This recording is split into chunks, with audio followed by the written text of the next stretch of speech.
Good morning, students. Today we are discussing about Coulomb's law.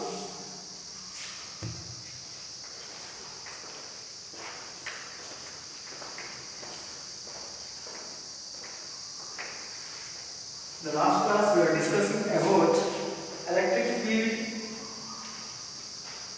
and electric flux, intensity of electric field. The next topic is Coulomb's law.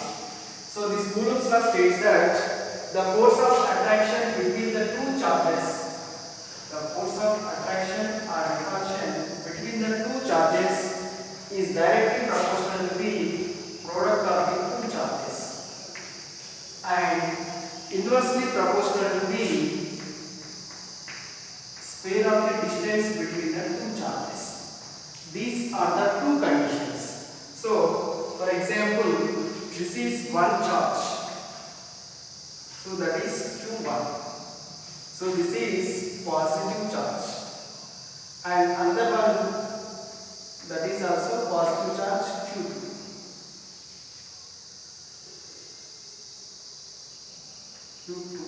So this is charge Q1. So these two charges are equal charges. So these two charges are equal charges. So these two are repelled each other. Then the force is like this F and this is also F. When these two are like charges.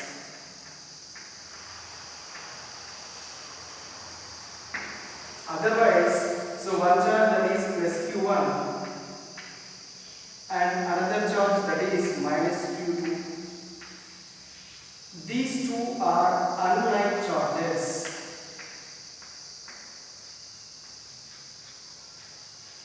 So the force is like this and this is also force. So delta F and F. So these two are equal charges. So these two are repelled by each other. These two are opposite charges. Then these two are attracted each other. So according to this Coulomb's law, the force of attraction or the repulsion between the two charges is directly proportional to the product of two charges. That is, F is directly proportional to the Q1 and Q2. And second one is F is directly proportional to the 1 by R square. So this is equation number 1. This is equation number 2. Right? For example, this is charge Q1 and this is another charge that is Q2. These two charges are separated by the distance R. These two are separated by the distance R. Then when R square means the distance between the two charges, that is R, and the square. So the distance is R and then we want R square. So F is directly proportional to Q1, Q2 and F is inversely proportional to the R square. Right? So from equation number 1 and equation number 2, from equation number 1 and equation number 2, F is directly proportional to the Q1, Q2 by R square. Where Q1, Q2 is the product and R square is distance between the two charges. So just we have to remove the proportionality. So that is some constant, that is 1 by 4 by epsilon naught into Q1, Q2 by R square. So this is called as Coulomb's law or Coulomb's inverse square law, because where R is the inversely. So this Coulomb's law is also called as Coulomb's inverse square law. So this is equation number 3. Right? The value of this 1 by 4 pi epsilon naught. So 1 by 4 pi epsilon naught equal to, so this is the constant.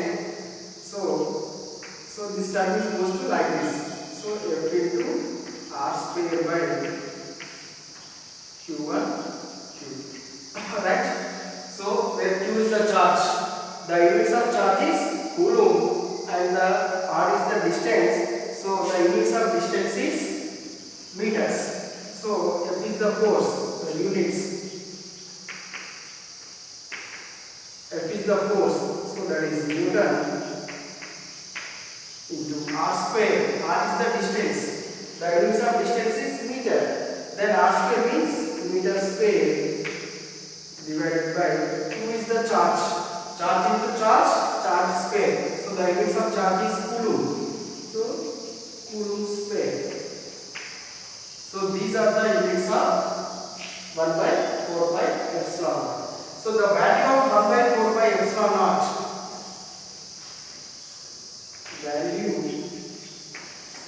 of 1 by 4 by epsilon naught, that is equal to 9 into 10 to the power of 9. The units of 1 by 4 by epsilon naught is Newton meter square by Coulomb square. So this is called as Coulomb's law, right? So the next one is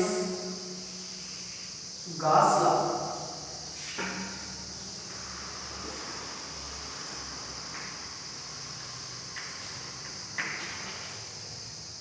So this is the important question of annual exam. So how to define Gauss law? So what is the definition of Gauss law is the total electric flux.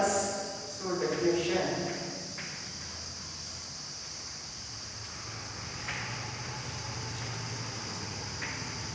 So the total electric flux, that is denoted by phi E. The total electric flux, that is denoted by phi E, is equal to the 1 by epsilon naught times of charge.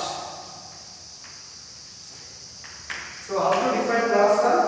The total electric flux along a closed surface is equal to the 1 by epsilon naught times of charge over a closed surface. So that is the definition of Gauss law. In mathematically, it can be expressed as mathematical expression.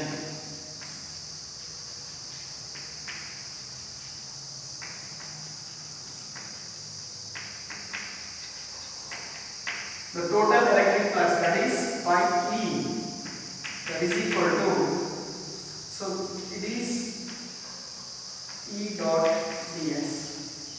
So it can be again definition as the total electric flux along a closed surface is equal to the 1 by epsilon naught times of charge, where E is the intensity of electric field and ds is the small surface area.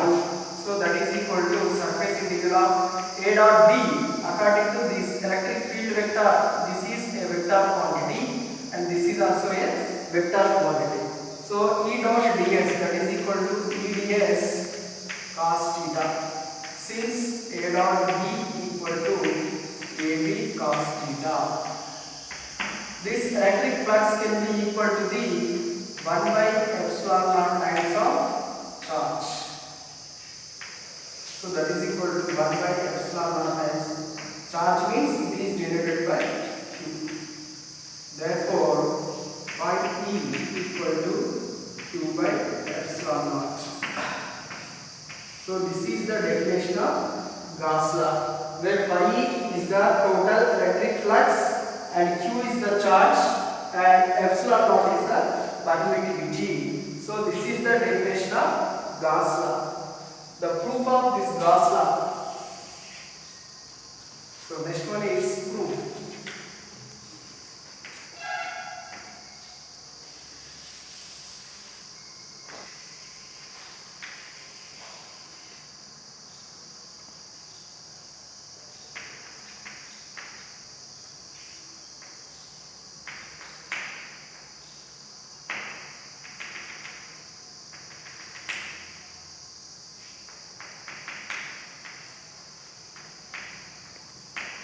So for this proof, let us consider a closed surface. In this surface, we are choosing a point O. At this state, the charge is denoted by Q.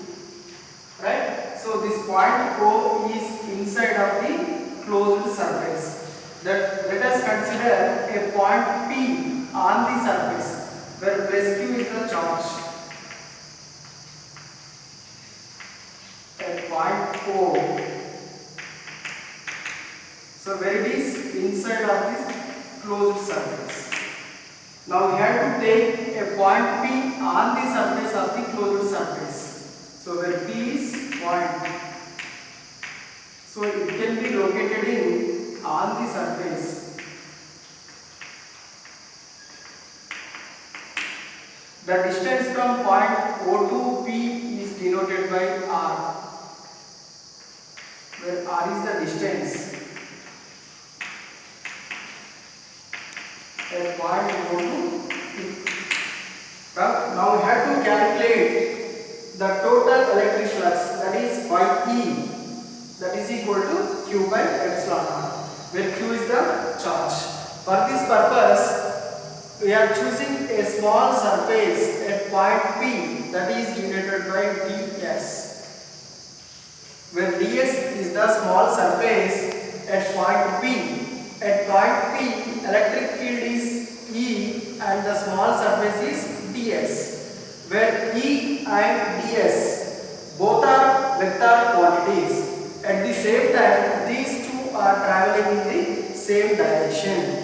The angle between these two vectors is denoted by theta. Right? So now we have to take a small solid angle at point O, that is dl. Then dw is a solid angle. Right? Now we have to calculate the electric flux at point P, that is denoted by d phi E, where d phi is the small electric flux at point P. Right? So d phi E, at this state the electric field is E and surface is ds. So that is E dot ds. These two are vector quantities. Right? So but we have to calculate the total electric flux of a closed surface. Right? So this is equation number 1. According to Coulomb's law, F equal to 1 by 4 by epsilon naught into Q1 Q2 by R square. Right? So E equal to F equal to 1 by 4 by epsilon naught into Q1 Q2 by R square. Now according to Coulomb's law,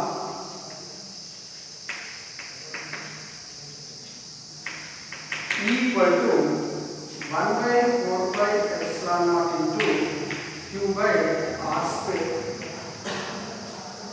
Right? So because we are using two charges, so but we have to calculate only we are choosing one charge, that is plus Q. Right? So this is equation number 2. Substitute equation number 2 in equation number 1. Before that, we know that A dot B equal to AB cos theta. Therefore, from equation number 1, d phi E, that is equal to E dot ds. So E dot ds means A dot B equal to AB cos theta. Then E dot ds equal to E ds cos theta. Right? Substitute the value of E, that is 1 by 4 by epsilon naught into Q by R square, that is substituted here. Then d phi E, that is equal to E means 1 by 4 by epsilon naught into Q by R square. So ds cos theta. Right? So this can be written as like this: Q 1 into Q by 4 by epsilon naught into ds cos theta by R square, where ds cos theta by R square is denoted by the dw, where dw is a solid angle at point O. Then ds cos theta is equal to by R square, that is equal to dw. Substitute the value of ds cos theta by R square is here. Then d phi E, that is equal q by 4 pi epsilon naught. The value of ds cos theta by r square is dw. So dw. So this is the electric flux. It is not a total electric flux of a closed surface. This is electric flux at point P of the small surface ds. So but we have to calculate the total electric flux of a closed surface. For this purpose, we can integrating on the both sides of this above equation for integration and where d is differentiation. So the total electric flux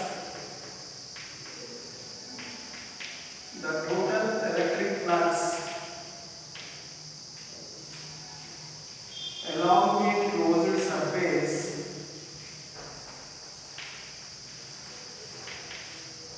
is phi p.